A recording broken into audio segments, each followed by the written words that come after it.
Hello दोस्तों, आज हम देखेंगे राजस्थान का भौतिक स्वरूप, यानी कि राजस्थान को कितने भागों में डिवाइड किया गया है और उसको पढ़ने के लिए कितने पार्ट्स में किस तरह से पढ़ेंगे। कितना बड़ा राजस्थान है, इसको जियोग्राफिकल कंडीशन में कितना पार्ट्स में डिवाइड किया गया है।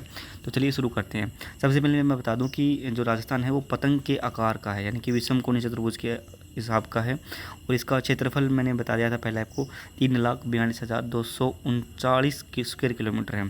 तो देशांतरीय अक्षांश विस्तार के बारे में मैंने पहले वाली वीडियो के अंदर डिस्कस किया था कि इसका अक्षांशीय विस्तार है वो 29 डिग्री 30 मिनट से लेकर के 30 डिग्री 12 मिनट तक है।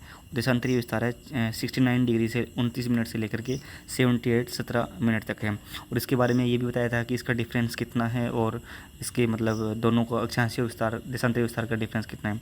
तो ये सब मैंने आपको डिस्कस किया था। और इसकी जो अंतर्राष्ट्रीय सीमा भी मैंने बताई थी कि 1070 किलोमीटर है। तो अब नेक्स्ट स्टार्ट करते हैं कि ये इसको कितने भागों में डिवाइड किया गया है। ठीक है, तो चलिए शुरू करते हैं। तो सब थोड़ा सा मैं बता दूं कि राजस्थान का जो निर्माण है वो किस किस हिसाब से माना गया है। वो अल्फ्रेड वेगनर के सिद्धांत के हिसाब से माना गया है, जो कि 1912 में दिया गया था कि जो राजस्थान था पहले जो पृथ्वी थी इस तरह से, तो वहाँ यहाँ पे मतलब लैंड था और लैंड के सागर में एक साइड में मतलब पेंजिया था और एक साइड में पेंदलासा था। तो जब प्लेटों का डिस्ट्रीब्यूशन हुआ तो वो दो भागों में डिवाइड हो गया, अंगारा लैंड और गोंडवाना लैंड। तो गोंडवाना लैंड में हुआ तो कुछ भाग इसका उत्तरी भाग है वो अंगारा लैंड का है और दक्षिणी भाग है वो गोंडवाना लैंड का है। तो इसके जो तैतीस सागर है, तैतीस सागर का भाग है वो थार का मरुस्थल है, यानी कि जो पानी था वो मिट्टी के अंदर बदल गया। तो जो अभी हम देखते हैं कि इसके गोंडवाना लैंड का पार्ट कौन सा है और अंगारा लैंड का पार्ट कौन सा है, तो ये किस तरह से डिवाइड किया गया है। ठीक है, और इसके अवशेष किस किस के अंदर पाए जाते हैं। तो चलिए शुरू करते हैं। जनरली राजस्थान के जो प्रमुख भौतिक विभाग है दोस्तों, वो चार भागों में डिवाइड किया गया है। वो एक है पश्चिमी रेगिस्तान, दूसरा है अरावली श्रेणी, तीसरा है दक्षिणी पूर्व पठार और चौथा है पूर्वी मैदान। जो पश्चिमी रेगिस्तान है वो इस तरह से दिखा दिया मैंने येलो कलर के अंदर, जो 61% है। अरावली श्रेणी है वो 9.3% है और दक्षिणी पूर्वी पठार है वो 9.6% है और जो पूर्वी मैदान है वो 23.3% है। ठीक है, अब देखते हैं अलग अलग से कि पूर्वी पश्चिमी रेगिस्तान के अंदर दोस्तों, पश्चिमी रेगिस्तान है वो विश्व का 17वां सबसे बड़ा मरुस्थल है और 9वां गर्म मरुस्थल है। क्षेत्रफल है इसका 61.1 है। उसका तापमान है वो 52 डिग्री सेंटीग्रेड तक रहता है और इसमें जीविका है मुख्य रूप से पशुपालन और ऊँट का पालन किया जाता है।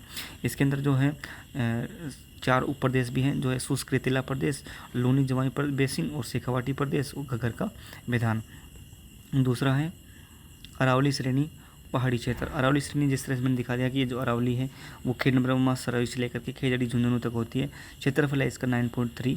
जनसंख्या इसमें राजस्थान की 10% रहती है। उत्पत्ति गोंडवाना लैंड से हुई, जिस तरह से मैंने आपको बताया था।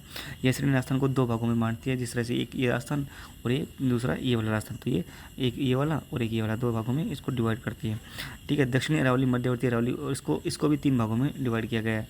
ठीक है, जैसे दक्षिणी अरावली, मध्यवर्ती अरावली और पूर्वी अरावली। ठीक है, तीसरा है दोस्तों पूर्वी मैदान। पूर्वी मैदान क्षेत्रफल की दृष्टि से 23.3% है और जनसंख्या इसमें 39 निवास करती है। तो ये कैसे बना है, ये नदियों द्वारा जमा की गई मिट्टी से बना है और ये सबसे अच्छा उपजाऊ भी होता है। इसके भी तीन प्रदेश बनाए गए, चंबल बेसिन, मध्य माही बेसिन और बनास बाणगंगा बेसिन। चौथा दोस्तों दक्षिणी पूर्वी पठारी भाग। दक्षिणी पूर्वी पठार में क्षेत्रफल है 9.6% है और जनसंख्या इसकी 11% है। नदियाँ इसमें बहती है, चंबल, पार्वती, कालसिंधी, परवन और निवास, इन नदियों से इसका निर्माण हुआ है। यहाँ पे मिट्टी जो दोस्तों पाई जाती है वो काली मिट्टी, कपास, मूंगफली के लिए अत्यंत उपयोगी होती है, जिसको सबको पता है। सर्वाधिक वर्षा यहीं पर होती है और 80 से 100 सेंटीमीटर के बीच में वर्षा होती है यहाँ पे। दोस्तों अगर वीडियो अच्छी लगी तो लाइक करें और अपने दोस्तों को शेयर जरूर करें। दोस्तों वीडियो पर लाइक नहीं आ रहे, प्लीज़ इस वीडियो पे कम से कम 100 लाइक तो करवा दो। थैंक यू दोस्तों।